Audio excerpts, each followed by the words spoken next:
We are live. Cheers. Welcome. It's Thursday. You know what time it is. No. Remember, guys, booze isn't the answer. It's the question. No, this is not the joke. But booze isn't the answer. It's the question. The answer, though, is yes, please. Speaking of booze, you know, if you flash back to old college days, Does that Urge work to when hit you button. reference yourself? huh? Does that work when you're just speaking of the thing that you When just you say spoke about? speaking of booze, This man! Keep going. Anyway, nice. I'm not sure if you guys ever did the whole thing like during your college days of somebody passing out and you grab a black Sharpie and, you know, you draw like a dick on their face. yeah, you turn them to a SoundCloud rapper. Yeah, you know what's the worst? You know what's worse though than having a dick drawn on your face? Having it traced. Fab Studios presents Figure Action. That one's me. I love And Thursday. see, that's why you know. That's how you know. That's why we're Fab Studios. What's going on, everybody? It's Thursday night. It's 9 o'clock Eastern Standard Time. And hey, we're here on YouTube. And if you're here on YouTube and you're watching us live, pop over to that live chat. We already got a lot of cool folks hanging out with us. Throughout the course of the evening, we'll be reading your chats, interacting with you. So Kilbasa, slam that like button because it really helps us out. If you're not subscribed already, hit that subscribe button, ring that notification bell, and yeah, also check out our Teespring store. It's Teespring Fab Shop. As always, link in the description down below where you can get some of the best priced podcasting merch out there. Helps out our channel, helps keep us on StreamYard. You know the deal. Anyway, yeah, we've already got Roland Rage asking, where's T-Man? Good question. We don't know where T is. He might have fallen asleep. Did he a new might be Fortnite popping expansion in. come out? Yeah, he could be playing Fortnite. Who knows? He'll So probably. go ahead in the chat there and put hashtag it could be me, and you might be randomly chosen to replace Dave on the show. So Wait, what? I'm special contest we're running right now. just do it. Well, Throw it in speaking there. of about contests, this? Wait, speaking of contests, I you're do HR, aren't you? actually intend on doing a start of 2022 contest. It still blows me away saying 2022. It's so weird. It is the year 2022. So Evil I'm Decepticons have fallen full off the shelf disclosure. again. I am waiting for a Studio Series Soundwave to come to me. And then after that does, I'll be giving that away along with a Figure Action t-shirt. So stay tuned for that. I want to give those away as a bundle. So as soon as I have that come to me, it will be offered to you. So we are going to be kicking off the new year right. And actually, I do need to talk to Dave about getting those new shirts up ahead of that. So we got a 3-day weekend coming up. The one I want. Yes, we're going to do the one you want. I still have to do the other one. Design the other one, but yeah, but the one the that trash you one want, I need to want put to get up together. there. Yeah. Look at the people that immediately jumped in and are vying for your spot. You know, I do have to say, and I do want to float it by you guys, but you know, I was watching TM Reviews live stream last night, and he's going to be doing a community night, and that's something I think we've talked about for a bit. So I do want to try and get that on the books. Is he's doing it too? I know Henry was doing it. Henry's doing it. Actually, you know what? No, I misspoke. Henry's doing it on his channel, but it was talked about on TM Reviews channel last night. I'd love to do that in 2022 for Figure Action. So let's shoot for that. Let's in the next few weeks we'll discuss getting that on the books and try and Winston's on there to make sure the camera's angled right, just so we can... where we have no scripts and you know, folks just pop in. We give them the StreamYard link, and those spots become available we let people in. I think that'd be a lot of fun where we don't necessarily have to talk about figures. We can talk about all things geek. Speaking of which, boom, there he is. T-Man 978 joining us live. And you know what? The best thing to do is to segue right in to how the hell is T-Man and what cool things did he get this week? As he's trying to clean his glasses, he's like, I don't want to be on camera right now, but I am anyway. Hi. I'm okay. I was asleep. I couldn't stay woke when I got home. Fortnite. It's the 22nd. It's 2022, man. Everybody's woke. Hey, T, if it makes you feel any better, I am level 85 on Halo Infinite's Battle Pass. Sweet. I think it made him feel all better. I'm 140 something. Yeah, but you've been playing Fortnite a lot longer than I've been playing Halo Infinite. Rig. Yeah. I got a review. Blah, blah, blah. Opinions. Watch my review. I think this is the only thing that I got this week, I believe, which could be wrong.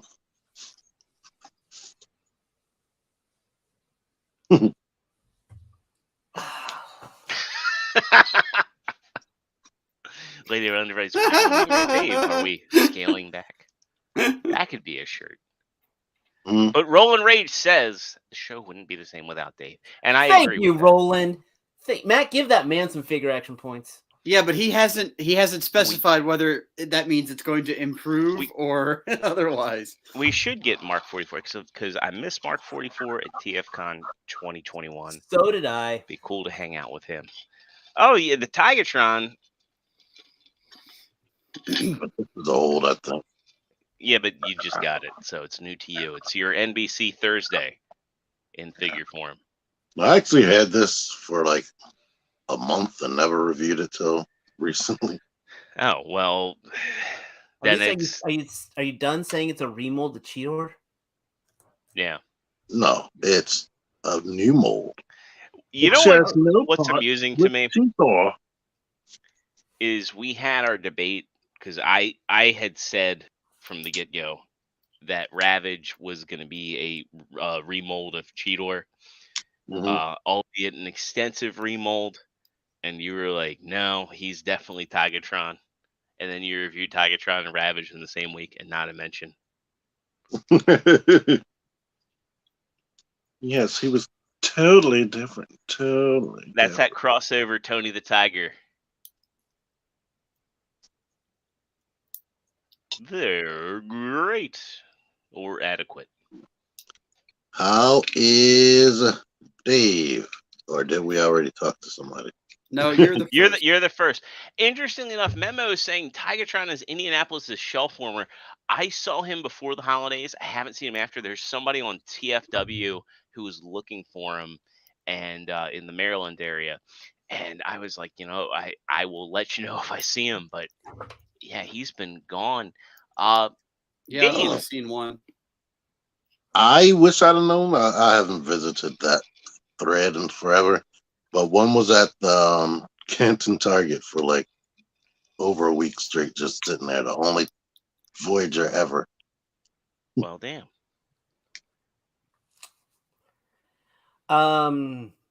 My week's been. I think I have not bought a thing or received anything since our last show. There has not been any new plastic that has crossed my threshold. So I've been actually working on my backlog. I was off today. Car was in the shop, spent too much money on that, and finally started opening up my Age of Apocalypse figures, which I think I'm working between the Alpha and the Omega right here, because this guy should have been good and he absolutely sucks. And this, I absolutely love my the Age of Apocalypse Kitty Pryde. This is a phenomenal female buck figure. Fun fact, she's Jewish, just like me. But this is like, she's got the pinless. She doesn't have the double elbowed. I'm feeling fine. Okay, actually, forget the work thing. Forget the toy thing. I gotta say this. So as you guys all know, about a year and a half ago, I lost my job, and it was from a Been that jackass. long? Wow. Yeah, it's from a jackass manager for stupid ass reasons. And every now and then, I always keep my tabs on the old store because they haven't been able to keep a sales team complete for about a year and a half because they didn't realize they had a linchpin of a guy who kept everything together. Monday, that man got fired. Not laid off, not phased out, fired. Really? Yes, because he can't keep a team together for a year. I wish him the best on his future endeavors, and I hope Oh, he... it doesn't sound like it. You're saying it just to be polite. Come on now, as Deluxe would say. Come on, man. It's just... I'm in a basement full of some awesome toys. He's got to figure out what he's going to do. Did I mention I really like this Kitty Pryde figure? I highly recommend her if you see her. This is, even as a standalone, just if you need a female assassin, she's absolutely awesome. So I often find myself in need of a female assassin. Often. You just eliminate the word assassin, and then you got Matt in a nutshell. he should not be in need of any females in his life. I'm not arguing. Assassin. Mazel tov. Anyway, that's my week. Back to you, Zero. All right. Well, Matt, how the hell After that are you introduction, I guess I better talk. Hi, it's me. You really do have a lot of art. I do, and one more on the way. Thanks a lot, asshole. I need art down here. You're like, yeah, we've got plastic crack dealers, and now you're my. I found art some crack really deal. cool video game I art. can't pass that up. I have the Castlevania, I have the Chrono Trigger, and now I'm gonna have a Legend of Zelda piece. That's gonna fit somewhere. I don't know. Hi, what did I get this week? So I got the. If you remember a few weeks ago, I got the Mini Voltron. He's based off a statue, and the statue in turn inspired this guy, which is I think it's Beast Titan. He's a third party. Damn, that's cool. He's a third party, non-transforming Voltron. So his claim to fame is beautiful metallic paint, because I got the metallic version, and fully posable. So he's got all the built-in joints. He's got a lot of die cast in the bottom, but he's also a little bit lighter weight from the top up, so you don't have to worry about, like, the Solo Chigoken is my favorite piece in my collection, one of them, but I'm scared of it because I don't want to break it. This guy is hardy, reinforced, die cast everywhere, like the back of his legs. You hear the whole joint is die cast. He's just a fun Voltron to pick up and pose. He can't break into lions, but his price also reflects that. I think he was $150, so totally worth it. He's taller than the SOC Voltron, and he comes with the accessories, the blazing sword, the spinner shield, and then the dual blades that separate. So he's come back with a whole bunch of stuff. My version does not have the light up eyes. Apparently the original version has light up eyes, and all the lions. Mine doesn't have that. So sad panda on that, but that's okay. Less thing to waste batteries on, I guess. Let's see. Also, a friend of mine for a late Christmas present knew I like Transformers and picked me up Megatron. Hey, I gotta say, like, I'm Megatron. super impressed with him. He's really good. He's a really good postable figure. I don't know. He's fun to transform. I was about to say that.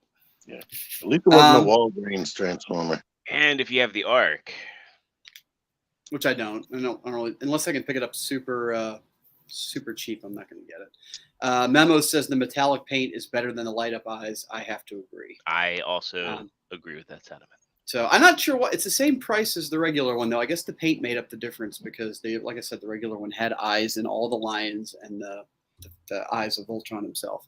I'll move on quick too. I've got a brand new rabbit hole. So when we were at TFCon, they put up the Archcore Frostlight, the figure we all really liked from last year. figure of the year. Dave had thought that it was, at first Dave had mentioned that he thought it was Joy Toy. So once I saw Joy Toy start popping up again, I thought, okay, well, let's take a look at that. So one thing led to another, Amazon gift cards, and I have the Joy Toy 1/25th scale. What the hell is this guy called? I don't know. Steelbone? I think it's Steelbone. Damn. I don't know. It's amazing. I want to see that in person. I've had to do some work on the joints because the whole thing is modular. All of the weapons and accessories and all of the armor plates can come off, and you can strip the whole robot down to its bare skeleton. Wow, that's like a perfect grade Gundam. So, and then you can reassemble any way you want and omit pieces. Like I took off some part of the armor here because it was impeding the arm movement. So I was like, all right, well, fuck it. I'll just take the armor off, and it works just fine now. The downside to having it fully modular is the joints, the ratchet joints, were so tight that when you click the arm, I shook pieces off. It was so tight. But a little bit of, what do you call it? Shock oil. A little bit of shock oil, and dude is good to go. Womack's a fan of these. Yeah. So And this Jedi thing is Mindset's amazing. got it on his list. Yeah, I'm going to pick up some more 1/25th scale. Now, I mentioned that it's 1/25th scale because they also make 1/18th scale. And when I ordered this next one, I didn't realize that there was a difference. So I had also ordered this guy, which is the Saluk Flames Dragons Cow. I don't know. It's a bunch of words. It doesn't matter. It's a red bike that looks like the Akira bike, and it turns into a dragon. So there's what the dragon looks like. The dragon is badass. Kevin Womack needs that. I will. So here's what I'm going to say. Kevin, do you have this figure already? If Kevin's a big Joy Toy fan or Mark 44, they might dislike me because I did not like this at all. That's why they need it. I didn't even know they made Warhammer. Yeah, that's their big thing now, and those figures are super expensive too, like ridiculous. So I'm going to return this guy because I really, really don't like it. The figure is awful for my taste. Like, you see the cape on her is made of absolutely rigid, hard plastic, and you can't maneuver it. So it's not fun. And the dragon itself is really cool. It looks awesome, but the joints don't have good tolerances. And we're all about tolerance on this show. Yeah, and it's just not fun to mess with. So I'm going to stick to the 1/25th scale, which blew me away. But the 1/18th, if you like it, awesome. It's not for me.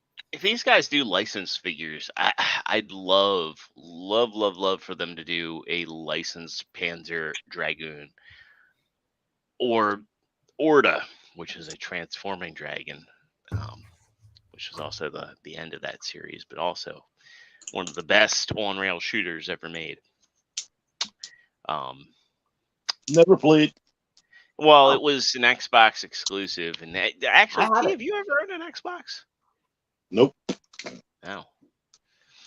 I have. I've got Orda. What I would love if they ever made is there's a great anime in the late '90s called Escaflowne. I remember that. I remember a phenomenal. The mech was a transforming dragon, a dragon mech that turned into battle armor. I remember when it aired on Fox Kids, and they had like live commentary during the show, and it was so heavily edited. No. And my buddy Troy, I watched that bad boy freaking imported the freaking somebody from Cornell University freaking translated the VHS tapes. Yeah, my buddy Troy had the bootlegs, and he watched them on his Sega Dreamcast. And yeah, this was the day, man. Like, he had the bootlegs, he had that, and he had Berserk, and he had like the versions that we burned, and he could watch them on his Dreamcast. Mm-hmm. This was pre-DVD player. Back in the late 90s, I was part of an anime distribution network. I actually ran one of the fan sub networks out of Gaithersburg, Maryland. Dude, Yeah. I won the Otakon 2000 first trivia contest. I won that sucker. I officially was the biggest geek of the East Coast when it came to anime. I still have my prize, which was an autographed cell from Revolutionary Girl Utena. Wow. Anyway, yeah. enough Team pop. Review So- says, did any of you get that Blitzlay Voltron that's coming out? I did not. I had a mortgage payment. I desperately want to, but I can't justify that price. I just can't. T, are you getting it? No. Why do I feel like G Tony's gonna get it and he's gonna like send it to you to review? If he, he so might this is a send quick example. Like this is the rifle that comes Oh. with the dude, right? It's a long rifle. Just sitting here, I can take it, You're having too much take the fun with barrel that. off, and now it's a pistol, right? That's pretty awesome. And then if you wanted to dual wield it, like you can there. Now you can put the back part on the front, and he can have it in both his hands. There's another barrel piece that I have integrated into the mech that's a shorter range barrel that turns it into a shotgun. Like that's just in one piece of this whole thing. That just parts disassembled and reassembled on this. like I was still days later finding out that things came apart and put back together. Like they've got rail systems on the whole thing. It's really, really fun. I'm definitely going to get a few more when they start coming out. Spoiler alert for Team Review's channel: he is getting the Blitzway Voltron. When that was announced, I had already committed to the Robosin, and I was already saving money for that. So I was like, I can't do both. I feel you. All right, Jordan, how are you? How are you today? I am doing all right. It has been a hellish week at work. It's basically like I'm in a kind of junior project management role, and when you have a holiday coming up, people don't really take well to the fact that everybody's going to be off for a day. So my week has been, hey, we're all off next Monday, so let's go ham this week. So I've been really in the thick of things, but thankfully my day tomorrow is not going to be too bad, and I'm going to spend like some of my downtime taking down Christmas decorations, and my weekend is going to be taking down Christmas decorations and going to my future father-in-law's birthday, and hopefully Monday I can just chill and relax. But I've had as far as acquisitions, I did get a few cool things over the course of the week. There was the first one up is the Robot Paradise Cassettatron Cassettacons box set. I have them downstairs. I didn't bring them up.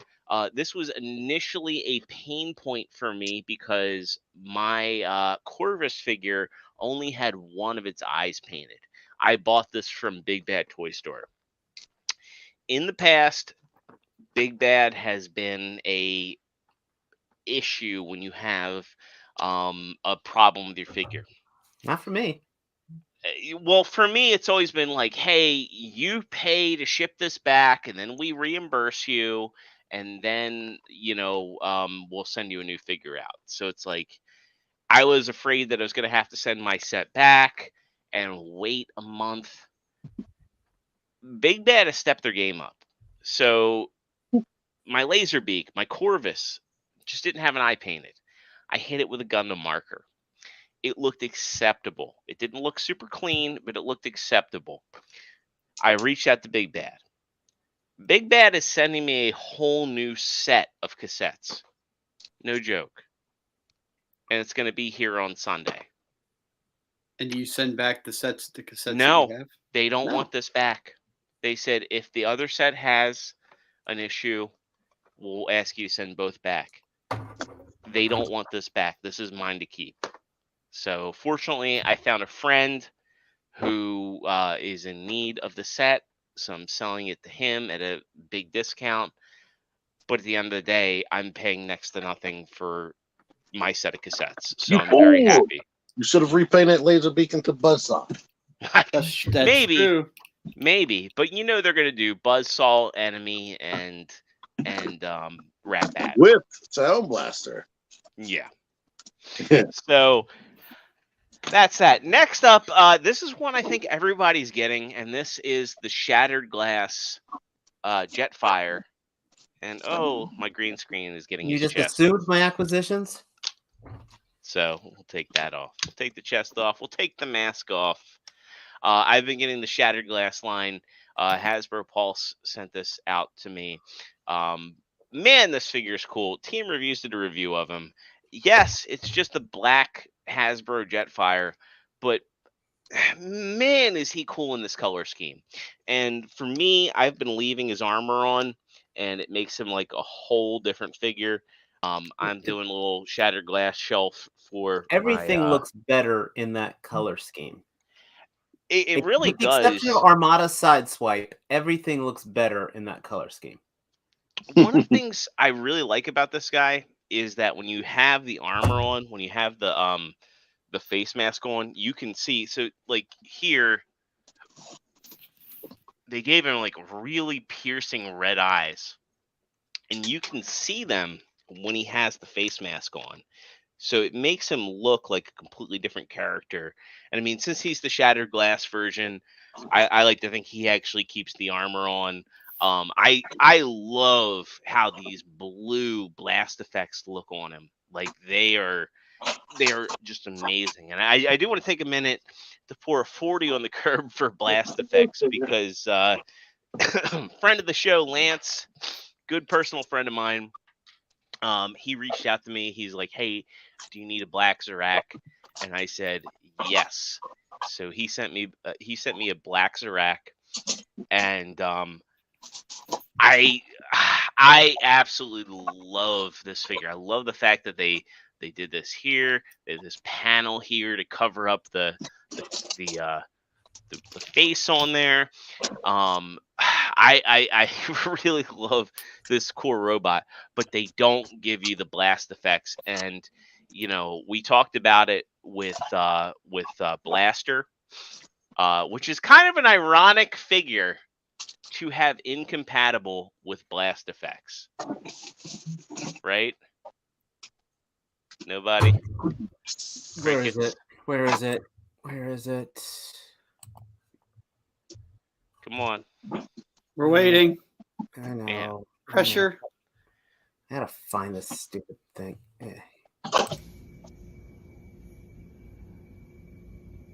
Wrap it up, Z. Wrap it up.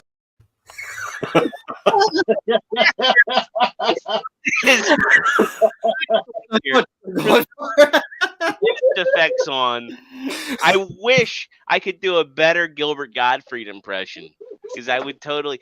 Blaster is a bad figure to do no blast effects on. Move this man!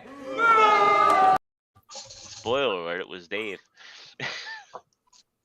But so going with Black Zorak, I think unfortunately we're going to see the end of blast effects in Kingdom. I'm sorry, in Legacy, which is sad because I love the blast effects. I think they were the best part of the War for Cybertron. I agree with you. I absolutely agree with you. Yep, they just made every display better, and they made the figures more fun. Well, yeah, the war. Yeah, that was all through. Those started in Titan's Return. No, they didn't. They started in Siege. Siege. Yeah. Siege? Didn't the Titan's Return Return. have the, Titan's Return had the Titan, the little Titan ports on there. Okay, but those weren't. Those You're were getting not. now, Dave. Yeah. Yeah. So those little Titan ports, they were not like blast effect pieces. But hey, so Nightwing says hot glue zero. So yeah, he says I guess you can make your own blast effect pieces. Kevin Womack has a question for T-Man 978. T-Man, do you need me to help, or do you want me to help take 40 boxes of toys to my storage unit on Saturday? I rented a U-Haul truck. If I See? get to take one of the hold boxes. on. Let me handle this. Let me handle this one real quick. You might have 40 storage boxes to go to U-Haul, but you might actually find only about 37 of them, though, when he actually... if he helps out. Jedi Mind said, Shattered Glass Megatron has been out of stock for a while. Yes. And with mine, I had an issue with it, and I could not get a replacement. Unfortunately, Matthew, Deluxe Baldwin, was able to help me out with that. We should probably take 20 of those boxes out front for a yard sale. Not a yard sale. You got to eBay Yard that sale? stuff. Yard sale, people are going to nickel and dime you like you wouldn't believe. Now that should have been said like Gilbert Godfrey. On a yard sale, people will nickel and dime you like you wouldn't That's better. believe. And then they'll do a Bob Saget Aristocrats joke. God, rest in peace, Bob Saget. That was a comedian that I wanted to see like no other. And, you know, one of my all-time favorite movies, the segue, is Dirty Work. And when Artie Lang was in town last time, so Bob Saget directed Dirty Work. When Artie Lang was in town last time, I was like, man, I really got to see Artie because I'm willing to bet that he doesn't have that much time left on this earth. And go fucking figure, Artie is still alive and kicking, and we've lost Bob and Norm in that time. I should have never said it. But yeah, let's brighten up the mood with Dave's favorite segment of the show. He's on mute, but we're gonna play it this week in repaints. Sorry, All I just right. don't want to open the packaging, during I the... know, you didn't want to pull a T-Man. I get it. I get it. First up, a Generation Selects figure. That is allegedly. hideous. That is It is. hideous. I was going to say it's beautiful. Good. You I hope like you this enjoy movie? it. It looks like a cooked crab. I mean, unless, hey, you're hungry for scorpion. So this is Generation Selects, allegedly. Not Scorponok, Sandstorm. Which Sandstorm is quite an interesting one since we have a G1 Autobot, a G2 Decepticon, and a BotCon exclusive Predacon. I think he's like one of the few characters to simultaneously be on 3 factions. Is he part of G.I. Joe as well? I believe there is a G.I. Joe Sandstorm as well. Lowell Martin says Hasbro has the worst customer service. Going back to that Shattered Glass Megatron, their customer service it's not. The people are nice, but if you need to get a replacement figure and they're out of stock, they don't hold any. So Nope. yeah, it's a crapshoot. You get something else. You will 100% get something else, because when I called about the Shattered Glass Megatron, they sent me a Paleotrex and a Hoist as my replacement figures. But the people are nice though. I remember when I had They a are problem with very something I was nice. calling, and the girl's like, "Oh my gosh, you got the Sentinel in order? You're so lucky. I missed out on that." I'm like, Yeah. For me, they just talking to you. So Nightwing confirms that Sandstorm was Dusty's partner. You know what I think the biggest problem with this figure is? It's not Scorponok colors. No, I think the biggest problem is, well, one, you have the mutant head going on. They should have had like the toy head. I think, the like where it's open. But 2, I think that the orange stuff here should have been like a semi-transparent, like that, like kind of pearlescent, like almost opaque. I can't defend that thing. Period. Yeah. I hope you enjoy it for those of you who buy it, but that's a money saved. Money saved. Hasbro definitely is making me like eat my words of like, yeah, I'm a completionist, because those like the Sandstorm and the Night Prowler are definitely figures that I will be skipping personally. Next up, we get a figure that I won't be skipping, but this is part of Studio Series 86, their Junkyard figure, a figure we saw in listings previously. Well, guess what? Now we actually have pictures of it, and I think he looks fantastic. Yeah, that's pretty cool. The Wreck-Gar is really good. So, and you knew these were coming. Yeah. And this is a more substantial retool repaint than I would have guessed for the first one out of the gate. Yeah, and I threw him in this week in repaints, but to your point, yeah, he is a very substantial retool. You get a new chest, new shoulders, new forearms. I think really everything from the waist up is pretty much new. Yeah, pretty much. When I first saw it, I'm like, why does he have broadsides arms? But I like how they worked in the blaster into the armor piece on the forearm. I think that's a really cool touch. Whoever did the photography for this figure too is really doing a good job of bringing it home. I will probably get that, and that's exactly how I will pose them. I don't think that, as cool as his design is, I think he is a very good looking bike. It's actually a really good looking bike, and Wreck-Gar will have something to ride on. Yeah. Yeah, I 100% agree. I think this is a really good looking bike. I think they pulled off some cool stuff here, and I'm looking forward to getting them in my collection. All right, well, next up, this is a figure we've known about, and Prime versus Prime, of course, already has this figure in his collection. We were wondering how this was going to work, though. That being the Legacy drag strip. So it appears that, and he didn't show this in his initial review, but this was from his Instagram page. Everybody's wondering, well, how is this figure going to combine? And a lot of people have been speculating that Motormaster is going to be a commander class, and he's going to come with a trailer, and the trailer is going to function as like an exoskeleton. I think it's pretty safe to say from this picture from his Instagram that is indeed the case.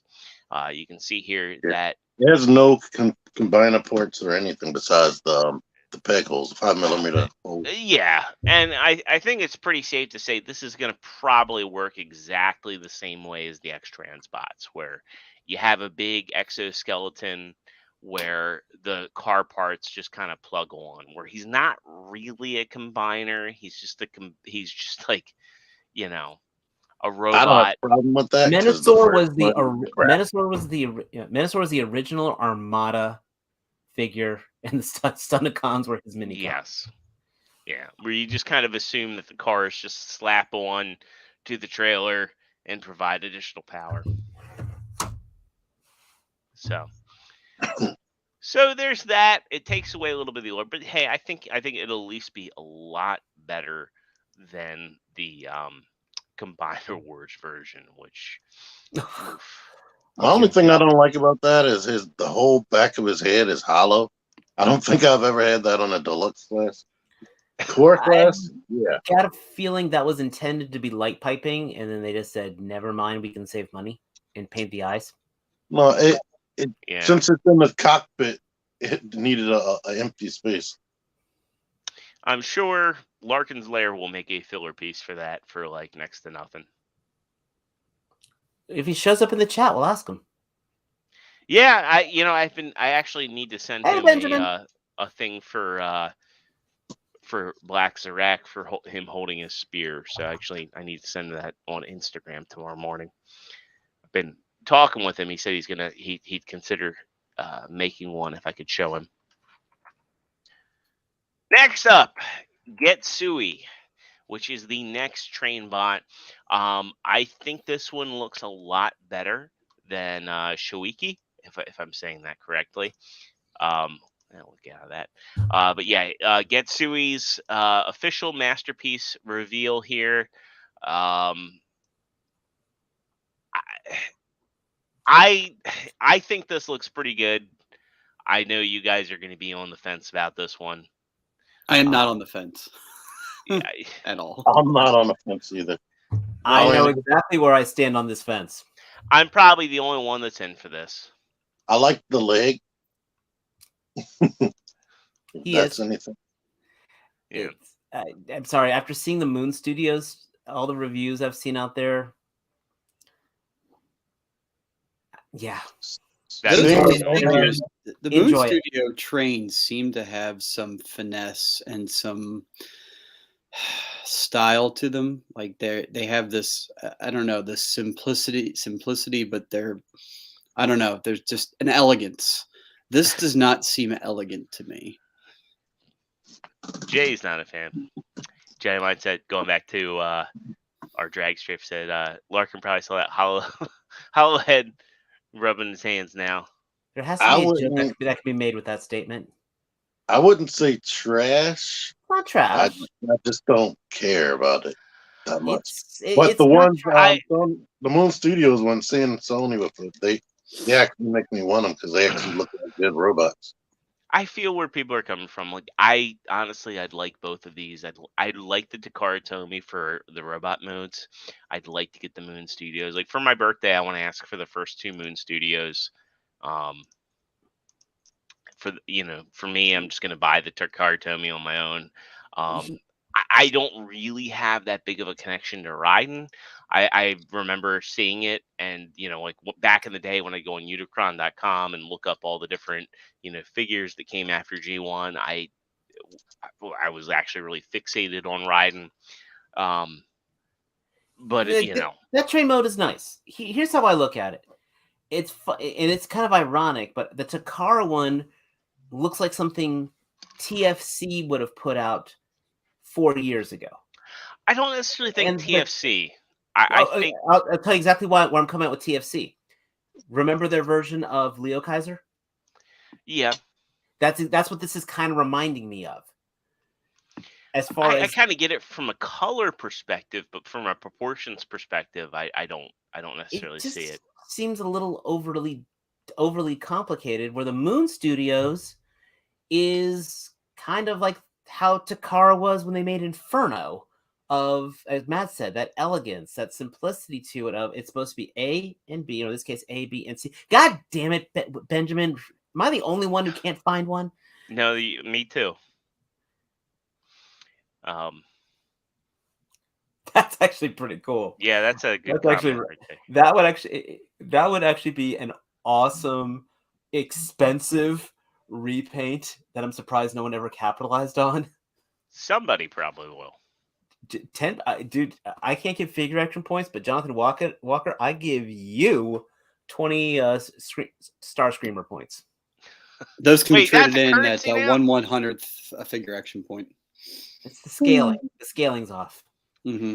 Jay Gator says, "Is this the quality we can expect if Takara makes any other MP combiners?" I don't know about that because, like, initially, if you go back and read, like, Shogo Hisui designed Devastator, and I think that the Combiner Wars Devastator is probably the best figure to come out of Combiner Wars. And he stated that originally was going to be MP, and they really dialed it back. I think Takara's best attempt should be a Devastator. I think that this is, hey, we want to make a combiner. We've never made a combiner. Let's make a combiner that's definitely going to sell in Japan because they love their train bots regardless. But let's not roll the dice too much. Personally, if it were me, I would have made, I know we're kind of stunted out, but I would have made Menasor first. If it Does was B me. stand for Generations? You see, Masterpiece Generations. I was going to make one. If I was Takara would have made one, I actually would have gone Bruticus because in Transformers lore, there are actually you could technically do 3 different Bruticus repaints, or 4 if you want to go Generation 2, because you got Bruticus, Generation 2 Bruticus, Battle Gaia, and then Ruination. Yeah, I say, or Balgadus, they called him in Japan. Yeah, Baldagus, I think. But I say Menasor just because he is in my opinion, the lowest risk. Because what X-Transbots didn't shit the bed, they fucked the bed. They took the trailer and they like, hey, let's cram in this base mode. Let's make a super over-engineered trailer. You don't need to do that. You make 4 carbots, a cab, and a trailer that turns into an exoskeleton.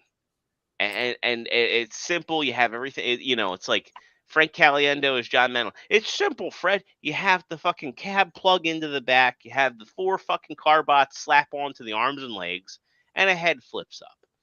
Whereas with this, it's like, I think everybody's concerned because Takara hasn't ever made a masterpiece combiner before. What's the stability going to be like? What's the scale going to be? What kind of scale are they setting? Is this going to set any scale because it's part of Headmasters? I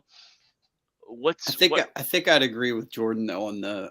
I think they should do Menasor first as well. You think about it too from a financial risk standpoint, like you were saying, but also like you get collectors that would just want the car. A carbot is in theory going to be a lower price point entryway than it would be for Constructicons, I would think.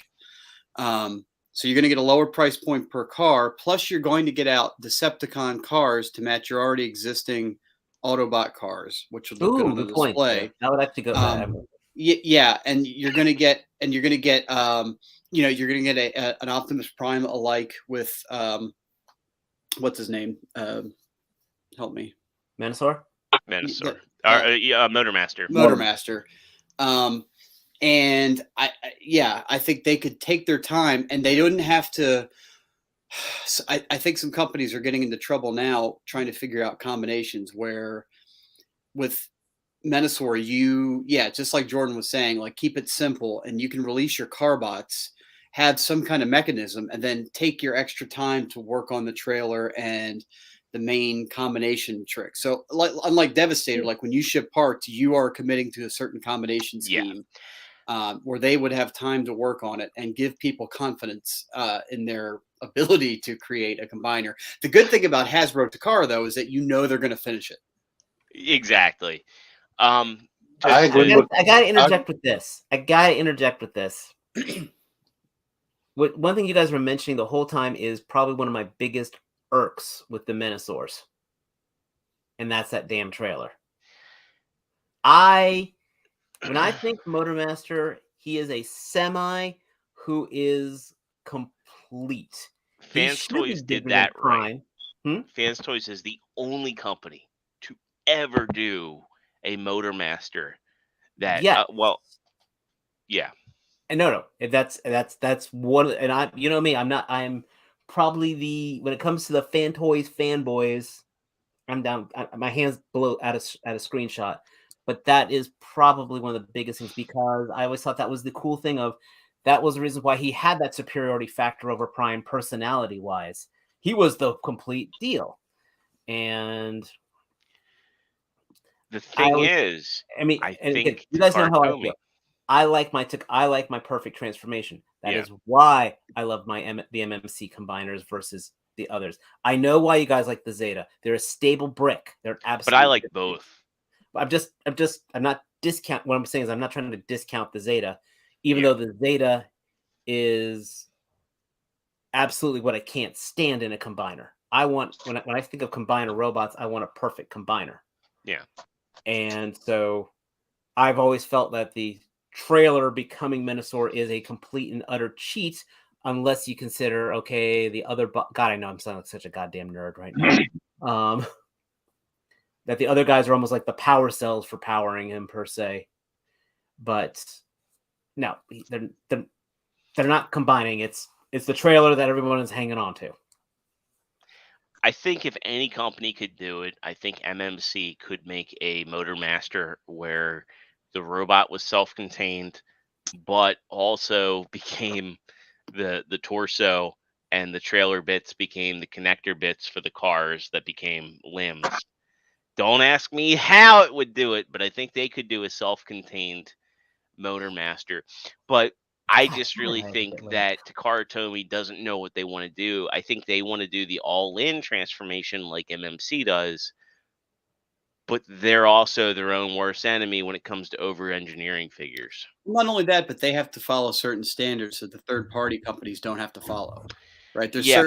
certain consumer standards and nation, country standards that they have to follow to sell these Right. things on the shelf that other companies aren't hamstrung by. And Benjamin Whitcomb, you have a good point too. More Decepticons is always good. So getting a full team of Decepticons would really add to the shelf. I agree with Kevin. Devastator should have been the first thing they made. They should have brought those designs back out and finished making the Devastator that they wanted. And I think it was Jonathan Walker about the Technobots. Yeah. Who remembers the Technobots? Well, not only that, but each figure, Silverbolt. each Technobot, like as a standalone figure, isn't like it's a futuristic thing that's not going to sell as well as construction vehicles or race cars, or you got to look at it from a piecemeal point of view. That there's going to be some people that just buy one or two of something too. And yeah, the Technobots are a bad choice. I agree. I still think they should be done. I think that the big issue is that there's a lot of figures that just haven't been done yet. And I think that Takara's thing here is that by establishing an official masterpiece scale for Combiner, they could really disrupt the third party market but I mean, granted, what is scale other than preference at this point for combiners? What is scale? Baby, don't hurt me. I do think that the whole idea, going back to like what T was talking about, with Devastator, the argument is always like, well, the Japanese audience prefers heroes over villains. However, I think Devastator is one of those exceptions. And I really think that they should have just gone in and jumped in and done a masterpiece Devastator. Because the Combiner Wars one, I think that was their experiment saying, like, can we do an all-in Devastator? And I mean, outside of the hands and the chest crest, they pretty much accomplished it. And here's a question too: is that if the Devastator, if the Combiner Wars Devastator was really they said it was a Hasui design? Yeah. If it really was, like, would anybody here in this show or in the audience be mad if they took those designs and made an upscaled and improved version of what we got in Combiner Wars and made it masterpiece aesthetic and made it plussed it? I wouldn't, as long as I they wouldn't either. Retooled long haul quite a bit. Right, you have the larger size to make more modifications and make them more accurate and refine them. Because they had to scale it down once again for a certain price point. I would take a Monstractor or an Abominus over the Technobots any day of the week, just so you know. To Jay's point, one thing I can say in defense of Raiden is that it's something different. Yes, we have Moon Studios, and we've been talking about this since the Moon Studios or Zeta announced this, and Takara kind of simultaneously almost announced the Raiden project. And we didn't know what it was going to be, and we didn't know if it was going to be Masterpiece or if it was going to be Chug. But I'm glad that we're not seeing retreads of stuff that a lot of people already have in their collection. Like, everybody's already got a Devastator. Everybody's got that Toy World. Well, I haven't seen any available yet. Yeah. That was a joke. But everybody's got like the Toy World Devastator. Everybody's got Menasor right now. I think Takara needs to just kind of like let that pot cool down a little bit. But at the same time, I really would have loved if they instead of Raiden, they had done like Predaking. Because the Titans Return Predaking was not the greatest, and all the other third-party Predakings are heavily stylized. And I think if you're going to do an all-in combiner and you want to have something that is going to sell, I think Predaking would have been a good spot to captivate American and Japanese audiences together. Personal opinion. Benjamin Wickham says he has no combiners. Same here. I don't have any combiners right now. Well, I mean, I've got the OC guy. Only third-party combiner I have is Iron Factory Bruticus. Damn. I've got the MMC Predaking, and I think that might be the only. Oh, no. I've got the Fans Project Monstructor. T, you're collecting the Fans toys, aren't you? Yeah, but he doesn't have a complete. I combiner don't yet. have any Fanstoys combiners. Oh, okay. I have the bot suppliers combiners. Oh, gotcha. Okay. You have none claiming to your name unless you decide not to send them back. I regret not getting Motormaster because I kind of want him. I will All not right. regret passing on This Cliff guy Jumper. again. Yeah, this guy again. We're not going to spend too much time on him, but this is, and I'm shocked that we don't have any official announcement from Takara about. What? There we go. There's nothing to Hands see free. here. I didn't do that. I'm shocked that Takara has not officially announced this guy yet, because it's just like, week after week we've seen little increments. This looks to be a finished product, and we get some comparisons here again for anybody just listening. Masterpiece Cliff Jumper. This comes through Hello Kids on Baidu. Obviously, he doesn't come with the monster mask. But this was noteworthy because we get some comparisons to Cliff Jumper here with the Spike figure. Obviously, this is the Hound Spike figure. And of course, we get Hound, Sunstreaker, and Bumblebee in his alt mode. I gotta say, the more I see of this, the more I like. I've always been in on this since I'm an official completionist. That said, I want to see more of the Fans toys. We're gonna get into all the Fans toys news in just a second here. Like T, I know you've been like, if we didn't have to deal with like licensing issues, I'd be like blasting the song "Tempted by a Free Rider" by Yes. Yes, my same answer. If Fanstoys didn't exist, I would really like that because I think it looks good. Because I like the Bumblebee. But Fanstoys. Yeah, I do want to see more of their Cliff Jumper. I think the big thing on this one for me that like keeps me from like saying like I have no interest in the Fans toys is that the head sculpt. Something is just a little bit off with the face.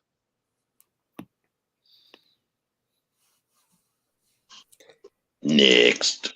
Let's get next to up. Fanstoys. Yes, let me go for it. I'm going to say it. Next.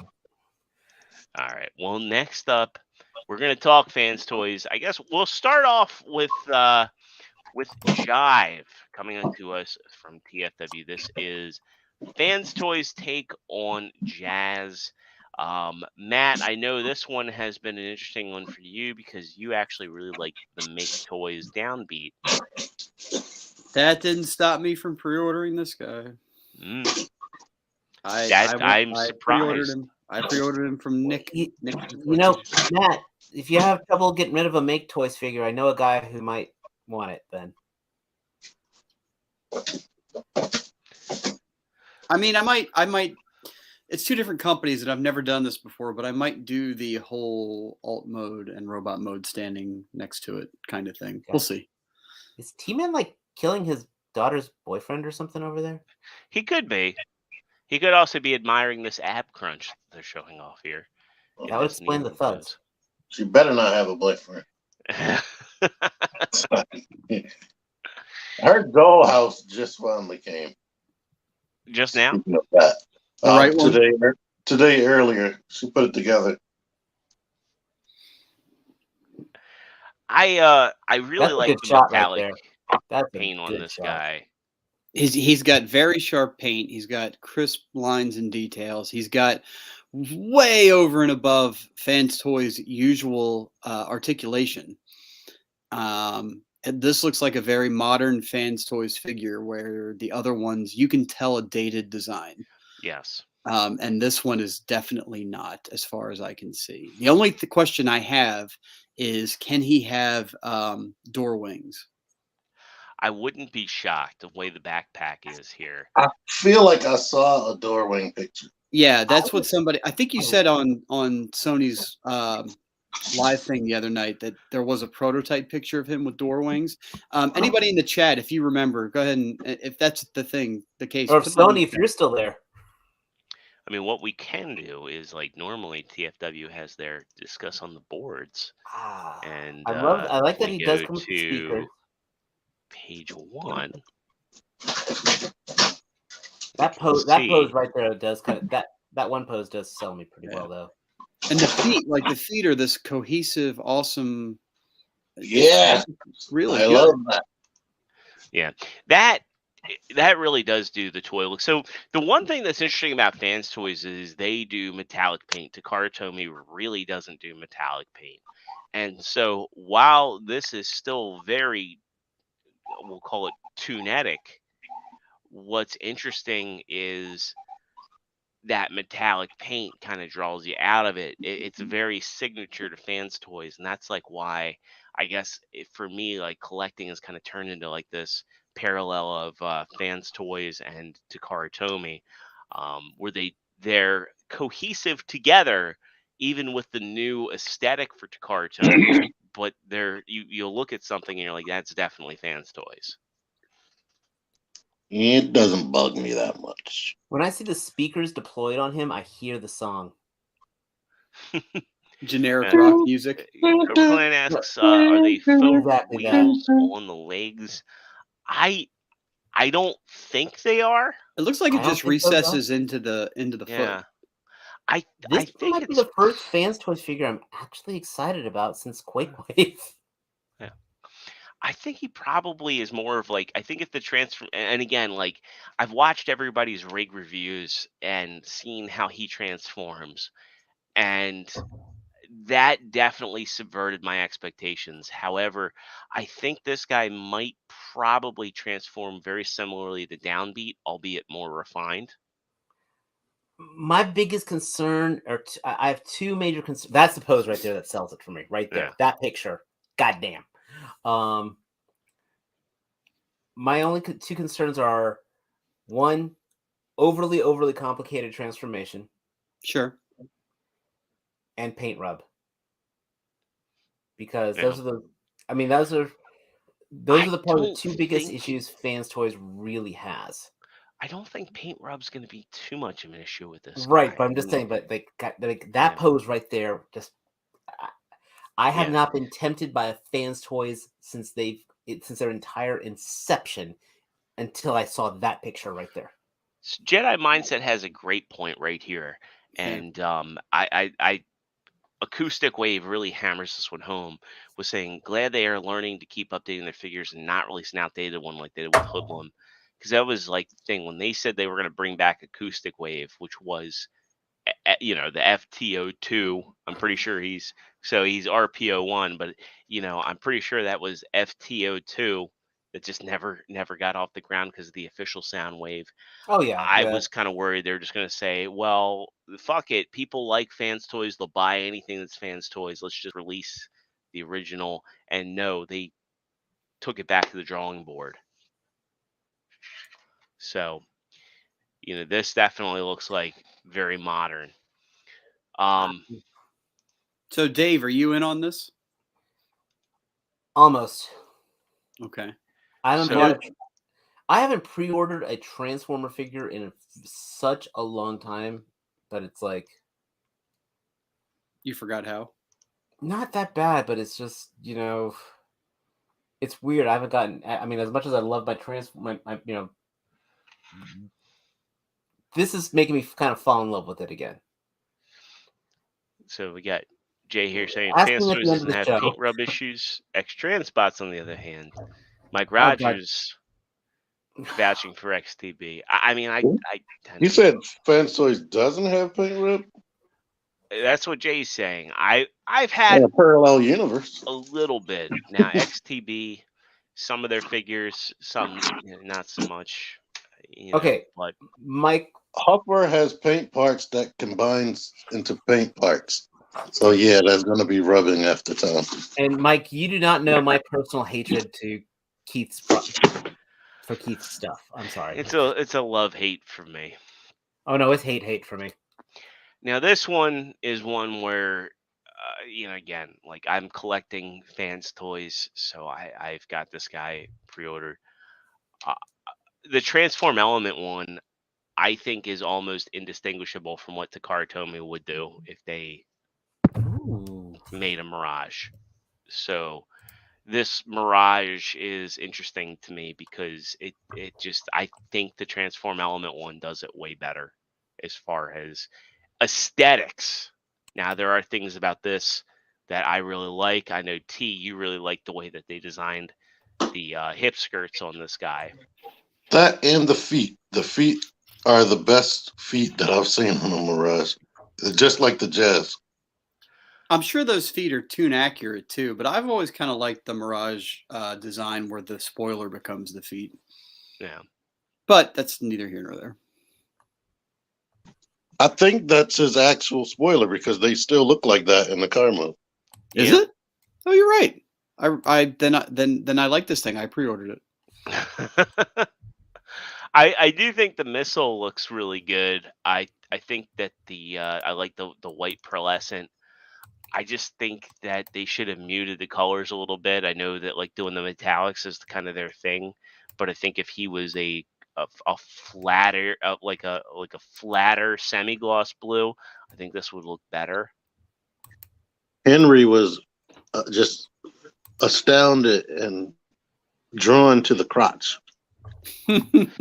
I mean, he saw it jutting out, and he on was. crotch. Yeah, I'm not making any jokes on that. I'm not making any jokes. I'm really not. That is just low hanging fruit right there that I'm not going to grab and pull.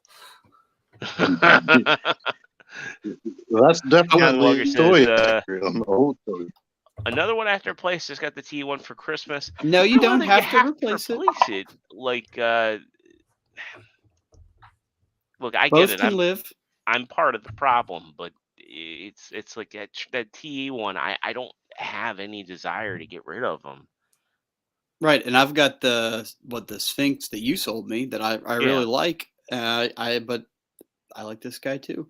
Do we think that the missile pod probably integrates? You mean into the car mode? Yeah, I don't think he does. I don't think it does. I think it's a spare part.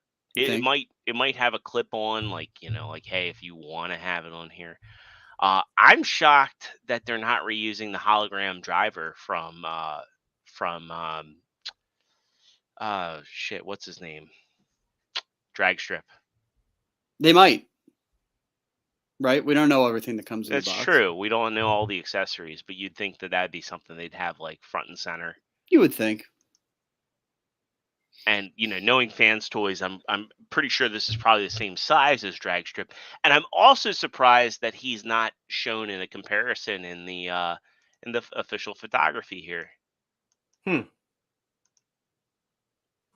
I just think that would have been a kind of a neat thing to do, because like vehicle mode wise, he's probably going to be the same size, but robot mode wise, he's going to be a lot shorter. Now, given these pictures, like the Jazz, they couldn't help but show off the ab crunch and the articulation. It stands out a little bit that this Mirage doesn't seem to be quite as dynamically posed as the Jazz. So that makes me think that he's probably going to be lacking an ab crunch and maybe a few minor bits of articulation that Jazz is going to have over and above. Yeah, I think that's probably a fair assessment. I think Jazz just has to be a more dynamic character. They show him breakdancing, and he just was so expressive, whereas Mirage was more of a background character. So he really faded into the background, actually. That's true. The ship was full. Well, we have one more FT figure, and we're going to talk about background characters here. That being their rendition of Hoist, which you can see there. Okay, next. I can't just say next. I could care less about Hoist.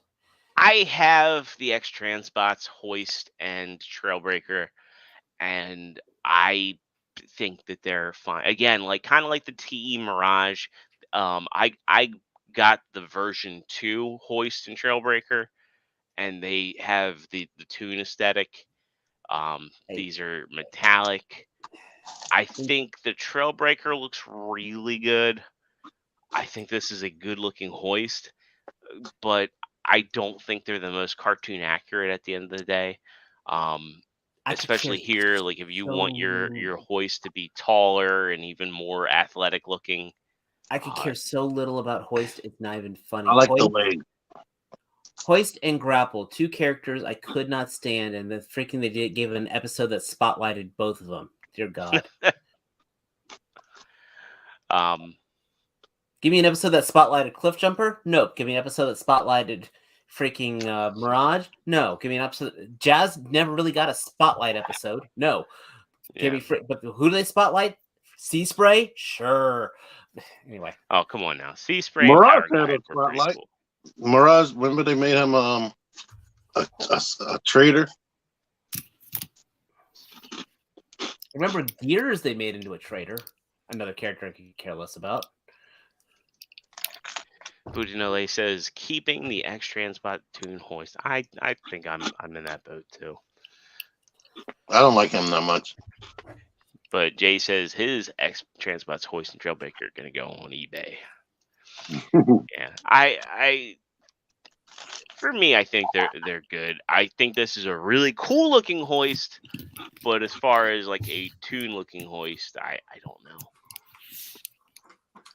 All right, next up, we have a figure that's been teased for a very long time, actually named after a member of the community who worked very closely with MMC as a photographer, and that is MMC's Decepticon, which is their take on a IDW Desaurus, or Deathsaurus.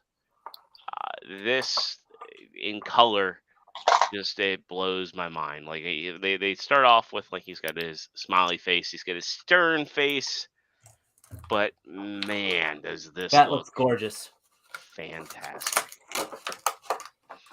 So Planet X released theirs a couple years ago now, maybe even closer to 2.5 years ago, and beat this. I never got that, being an MMC fanboy. I like Planet X, but I've been holding out for this, and I'm really glad that I held out, because I'd be selling that figure right now had I got it. I don't have any interest in the character, but I think this thing looks awesome. Awesome. I like the Zelda wings. Yeah. I like it all around. I like the Griffin mode. I like the bot mode. I like the posability they're showing off here. This is definitely one that I want to get. He's slated to come out in May. The one thing that has me a little bit cautious about that is, anything released in and around Chinese New Year, or right before or right after, I kind of, and MMC, I kind of maybe want to wait a little bit just to make sure that they don't have any production issues coming off. Right. Shit that always gets rushed has problems. Yes. So coming out right after Chinese New Year, I kind of want to make sure nobody has issues. We talked about the fans hobby Megatron. Like, why is he coming out late in 2022? And I know that Armada Prime, the naval commander, definitely cost them. Yeah. Mm-hmm. And I think it's kind of amicable that Fans Hobby hasn't like put their prices through the roof to make up for what that had to have cost them. So shipping's still a bitch right now. Shipping is still a bitch. Especially from overseas. The Fans Hobby Cap, their fire truck, just came out, and he's like the same price as the Carbots. So I'm glad to see they haven't like said, oh well, hey, for him we'll charge 100. They kept him at 80, and that's they're not like Fans Toys. They're not Fans Toys, but I still think they're not Fans Toys, but they're not Fans Toys. Exactly. We got one more thing on the third-party docket, and this one is an add-on kit for a figure just released. Personally, not for me. figured we'd highlight it anyway for those that are interested. This comes from Shockwave's Lab, and this is an add-on kit for Kingdom Blaster. Now, I do like the filler pieces.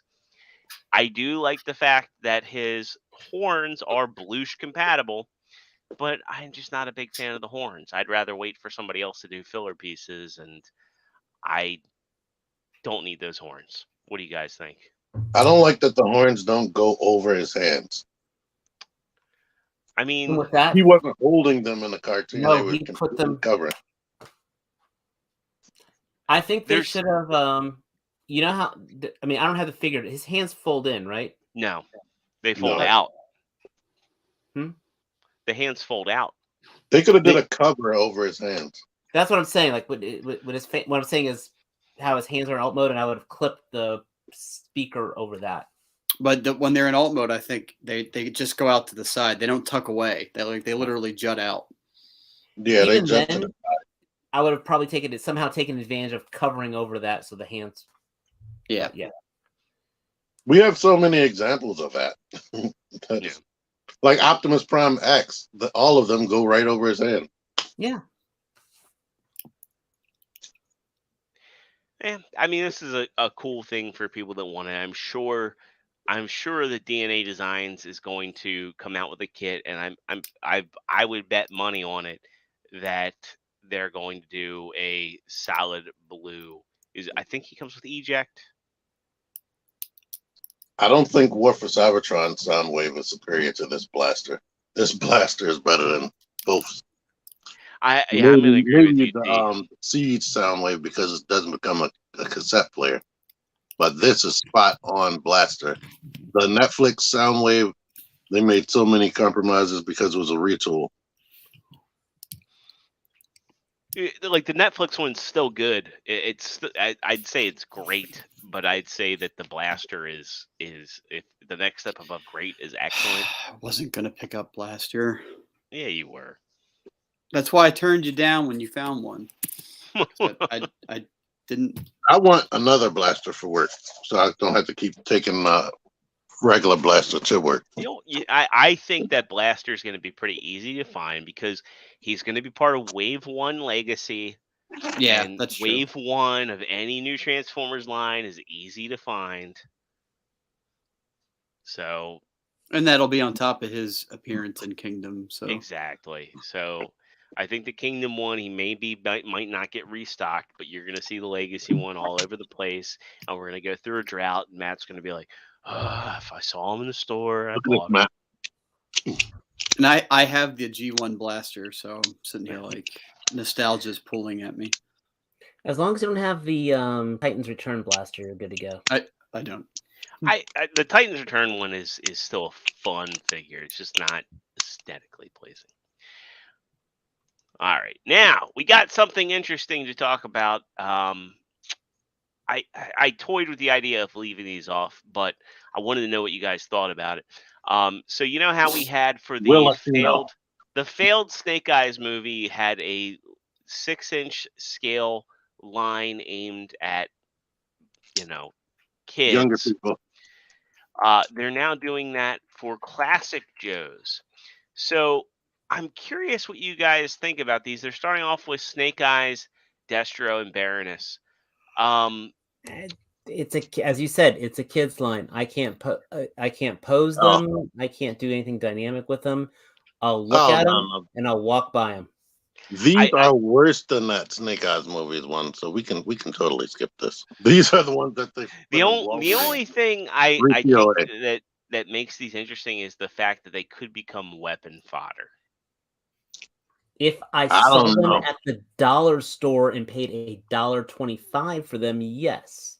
I think the weapons are permanently attached to their hands. I don't think they're permanent, but I mean, with a little sharp implements and some patience, nothing's permanent. I'm not going to buy a $10 figure for a $2 weapon that I could buy someone I can have someone 3D print for me for $4 type of thing.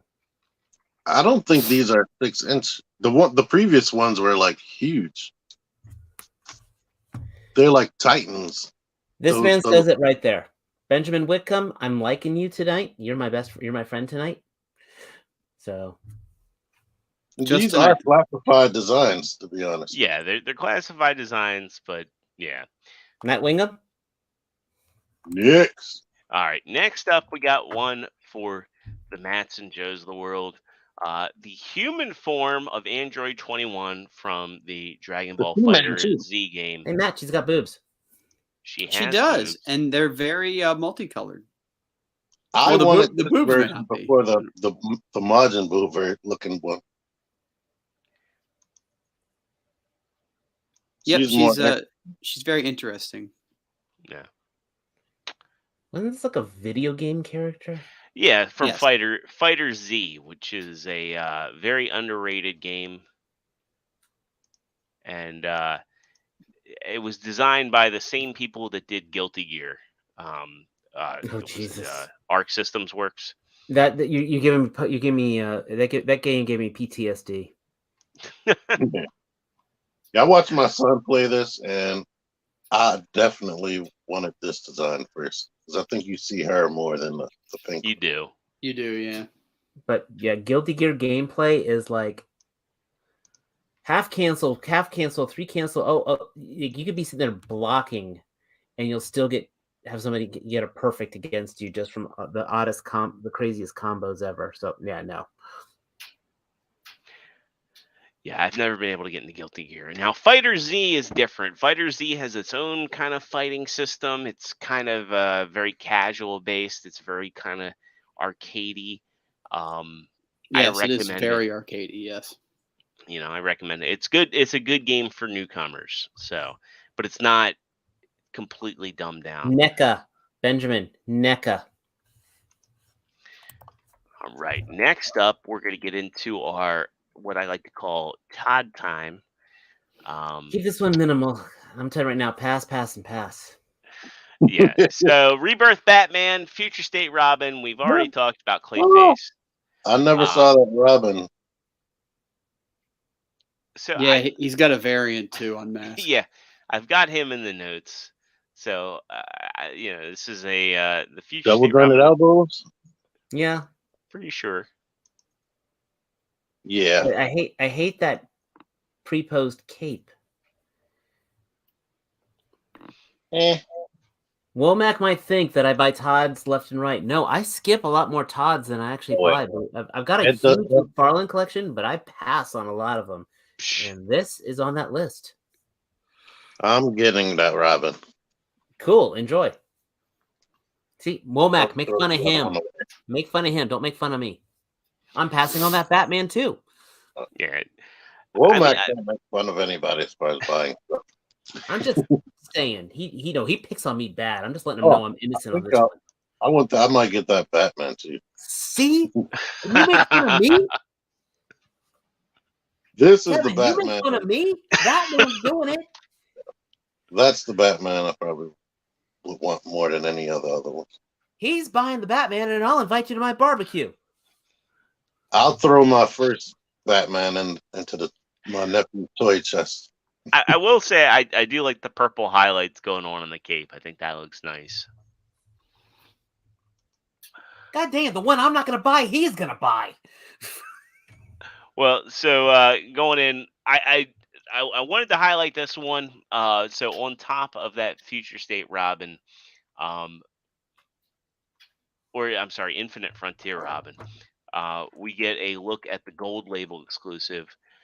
And I was talking to Dave a little bit about this before the show. Like, this is the Gold Label one. I've been seeing a lot of people getting like the artist proof Swamp Things in groups and being kind of unhappy with it. Like they ordered the regular Swamp Thing, they get the artist proof. Dave, you had something similar happen with your Red Hood. Yeah, I didn't show him last week, but I ordered the Red Hood, and they ended up sending me the platinum artist proof version of it, which that was for the Gotham Knights Red Hood, which is the one who doesn't come with guns, but he's got the pew pew fingers, which I think is kind of funny. I ended up selling that sucker online to somebody, but McFarlane's are like they're like penny stocks in some ways. They'll come out, they'll be worth a ton, and all of a sudden they'll have no value whatsoever. Yeah, but that's how it was back in the day. like if you remember like the old stuff that McFarlane used to sell, you go into your Walmart and Target, and he had his whole section in the regular toy aisle, and I it's like people bought it thinking it was like collector worthy, and well, it's different. Okay, like Matt, Matt and I were talking about this the other night. They're not the best action figures, but god damn, they look so good on the shelf together. classic McFarlane. Well, Right. but I mean- there's something about the DC ones that of course you get a little more posability to them. You get Yeah. a little more to it, but it's just like I go by, I look at my Dark Knights from the death metal. Yeah. It makes me fucking smile. They look so good. You know what I think it is? You got to temper your expectations for what you expect them to be, right? But man, when they disappoint, dear God. we came off of the Mattel DC figures. What were they? Which- The DC Legends or not DC Legends? What I were can they? count on like Multiverse. one hand how many ones I want from Mattel. But they were terrible looking. God Oh, awful. They might have been fun, but they were terrible looking figures that were marketed towards collectors. Then you get the McFarlane stuff. We got good packaging. We got good looking figures. Granted, we get a lot of Batman, a lot of Superman, a lot of Robin, not a lot of variety, but they're great looking. But the problem is like they're nowhere near as fun as for the most part. There's some exceptions. They're nowhere near as fun to mess with as your standard Marvel Legends.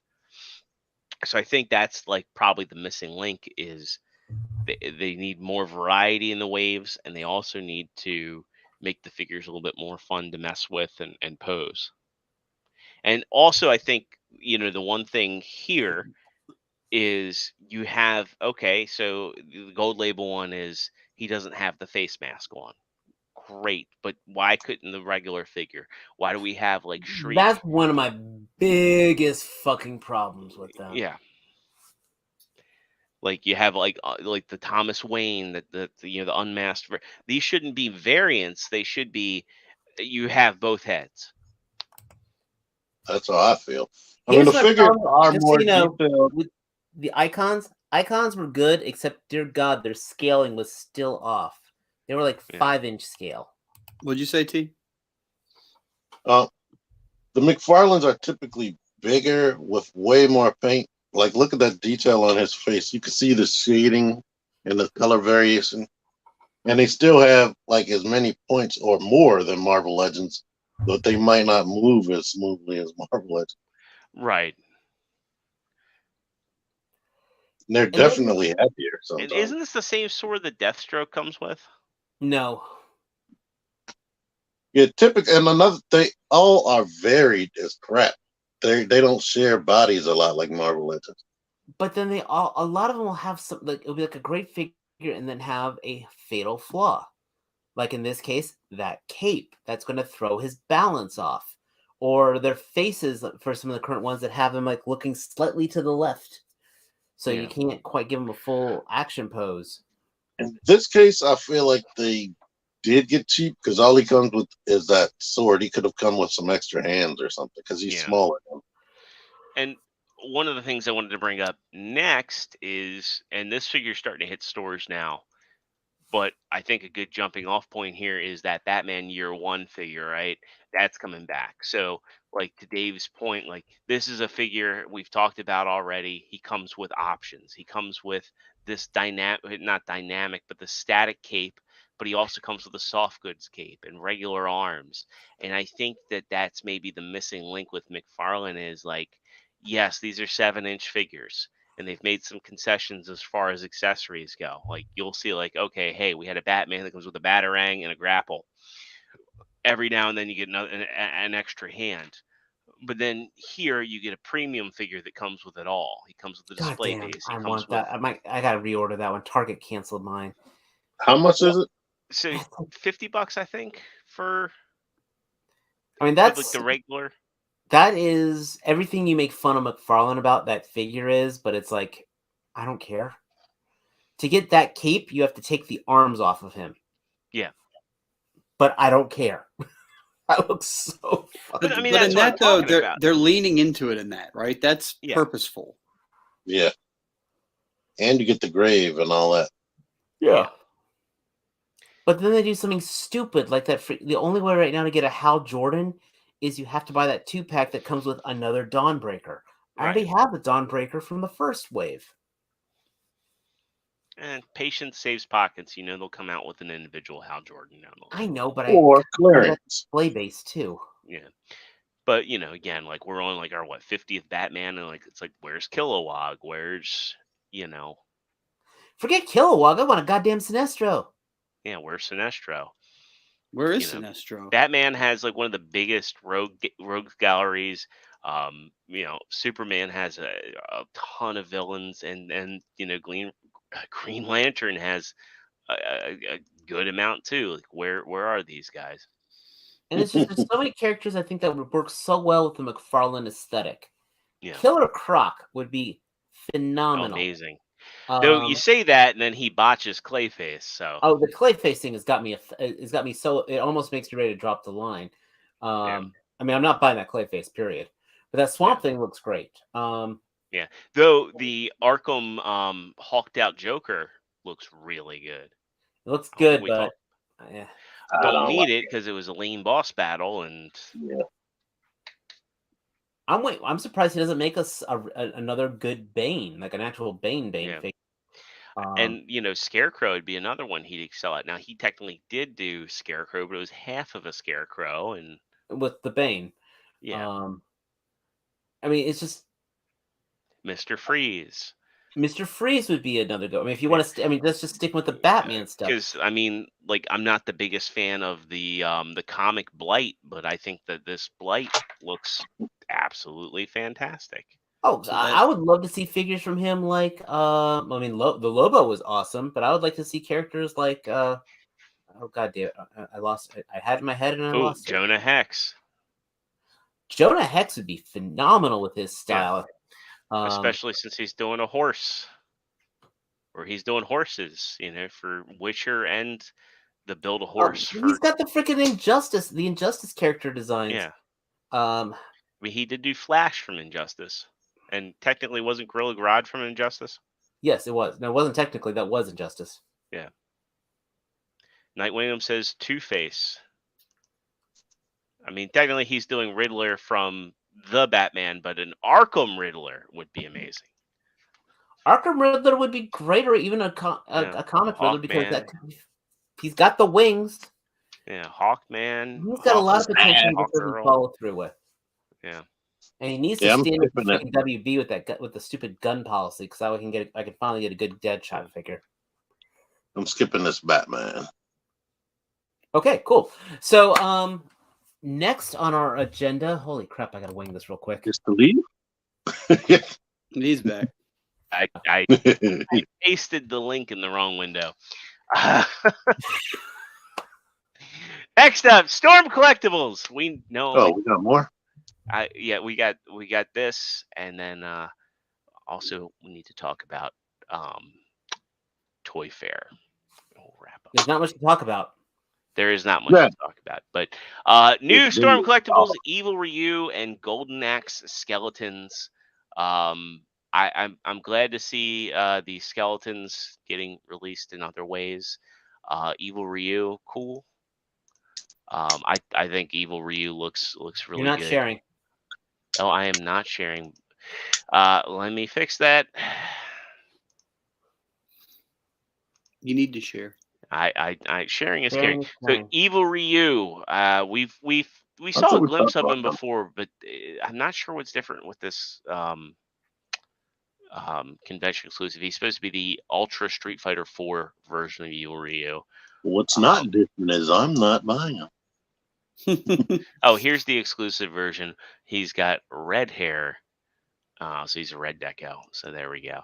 And then we get the blue skeleton and the red skeleton. So cool, but passing. Yeah. And likewise, again, if you're doing Golden Axe, hey, great for you. I think it's awesome. I want to see more Sega properties get love. So Storm, you're not listening, but do a Panzer Dragoon Orta figure. I'd love that. Red And skeleton have fire. That would be cool, but that would be awesome. I don't know why they didn't do that. Like Storm's normally like on top of their effects Actually, no, pieces. Storm, don't listen to them. I want the Akari Warriors because they're also in King of Fighters. So last up, New York Toy Fair 2022 is officially canceled, surprising no one. There's been a lot of COVID spikes Apparently, some in bad New York. tweets came out or something. I don't know. Wrong canceled. But yeah, there's been some spikes in New York. New York's actually got some of the worst COVID issues. We saw throughout the week Hasbro said they were pulling out of New York Toy Fair, and then I think another company did, and then we just saw that the convention opted to. And again, it's not the end of the convention; it's just this year they're choosing not to do it. I just wanted to do a quick roundtable on this one. It's like I almost feel like Hasbro has adopted Nintendo's methodology of how they do reveals anymore. Nintendo historically was like one of the first companies to pull out of E3 in favor of doing smaller focused events where they do the reveals. Do we need toy fairs anymore with that? I feel like Hasbro's been handling their reveals pretty well with their internal folks. What do you guys think? I never went, but I liked watching people's footage of Toy Fair and seeing all that stuff at once and actual people being able to get their hands on that stuff is cool. But I agree with that angle. Like I like the fact that like fans and people who aren't placed by Hasbro can come and give those sort of hands-on and on the ground opinions. now what they have been doing, and it hasn't benefited me, is when they reveal some of this stuff, sometimes they send it out to reviewers and whatnot, right, to look at. So that's a cool way to do it, I guess. Well, like they've been. But I used to like the little. I like watching the direct interviews with certain YouTubers, being able to talk to them directly. Yeah. I love the trade shows. They're fun to. I've worked trade show. I've been on both sides of a trade show, working them and attending them. There is a certain appeal to it all. There is a certain thrill of, this was at the booth, but this was handled. This was then hidden at the booth, and this was revealed later at the booth. The panels are always fun. I mean, we were at TFCon. Okay, we all know it. TFCon, we did pardon my language, we did jack shit when it came to actual TFCon stuff, except for the third-party panel and that one introductory panel. But those reveal panels are fun. They are, with that, you have that whole emotion of being with the crowd together, hearing the applause. There's a big dopamine release. Now, because you can't build up that same hype when you have like all Hasbro, all McFarlane, all Mattel people doing their presentation. And this is okay. There's people who do it right. Hasbro almost has it right. In some ways, they've overhyped it a little. They overhype it a little when they bring like their little guest stars and stuff. I think the worst thing that they do as far as like where they're not getting it right is they'll have YouTubers in the background, but I think the people that they pick to be in the background aren't representative of the collectors. But they also had them silent. Yeah, but I mean, they did things right. Like, for example, that last thing with the retro wave, with sending Boog from ACBA the Doctor Strange, sending Jay Hernandez the Black Retro Spider-Man.